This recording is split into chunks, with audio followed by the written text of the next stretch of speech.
చెక్కులు కూడా బాగా కడతారు. వచ్చి పెట్టడం కూడా బాగుంది.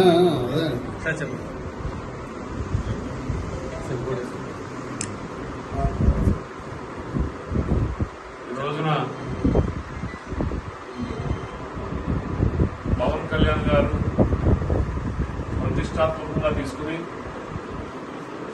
జనసేన పార్టీకి సంబంధించినటువంటి జన సైనికులకు కానీ వారి కుటుంబ సభ్యులకు కానీ జనసేన పార్టీలో సభ్యత్వం తీసుకున్న ఎవరికైనా ప్రమాదం జరిగితే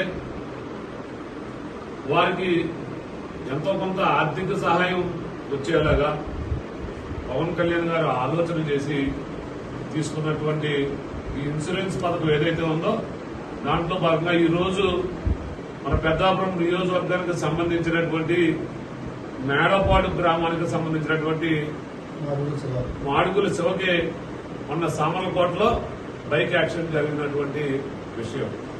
మరి దానికి సంబంధించినటువంటిది పవన్ కళ్యాణ్ గారు ఈ రోజు శివకే ఇన్సూరెన్స్ కు సంబంధించిన 50,000 రూపాయల చెక్కు పంపించడం జరిగింది.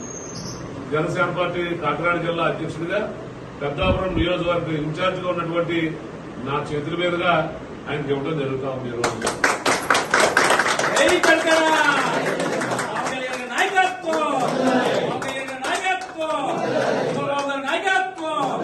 అలాగే మొన్ననే వారం రోజుల క్రితం గుంచాలక గ్రామానికి చెందినటువంటి ఒక వ్యక్తి జనసేన పార్టీకి సంబంధించిన ఆయన మరణిస్తే వారి సతీమణికి 5 లక్షల రూపాయల చెక్కు అందించడం జరిగింది.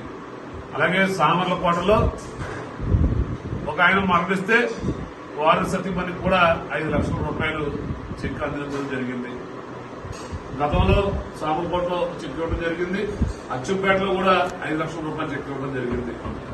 మరి జనసేన కుటుంబ సభ్యులు ఎవరో బాధపడకూడదని వారికి బిడ్డ లేకపోయినా వారికి బాసటగా నిలవాలని ఈ కార్యక్రమాన్ని చేపడతా ఉంది జనసేన పార్టీ. దానికి ముందుగా పవన్ కళ్యాణ్ గారికి కూడా ధన్యవాదాలు తెలియజేసుకోవాల్సినటువంటి అవసరం ఉంది. అందుకే చెప్తా ఉన్నాం, ఇప్పుడు సభ్యత్వ నమోదు జరుగుతూ ఉంది. రాష్ట్రం యావత్తు సభ్యత్వ నమోదు జరుగుతూ ఉంది. ముఖ్యంగా పెద్దాపురం నియోజకవర్గంలో కూడా ఇప్పటికి 6,000 మంది సభ్యులు ఇప్పుడే సభ్యత్వం తీసుకుని ఉన్నారు. ఇంకా గతంలో సభ్యులు ఉన్నారు, ఇంకా మిగిలిపోయారు. అందరూ రెన్యువల్ చేసుకోవాల్సిందిగా వాడుతా ఉన్నారు. ఇది చాలా మంచిది. ఇది యాక్సిడెంట్ అనేటువంటిది చెప్పి రాదు. ప్రమాదం అనేటువంటిది ఎక్కడ కొంచెం ఉందో మనకు తెలియదు. ఖచ్చితంగా మన జనసేన కుటుంబ సభ్యులు, జన సైనికులు అందరూ కూడా సభ్యత్వ నమోదు చేసుకోవాల్సిందిగా మీ సోదరుడిగా మిమ్మల్ని అందరినీ ప్రార్థిస్తా ఉన్నాను. జై జనసేన, జై పవన్ కళ్యాణ్ గారు.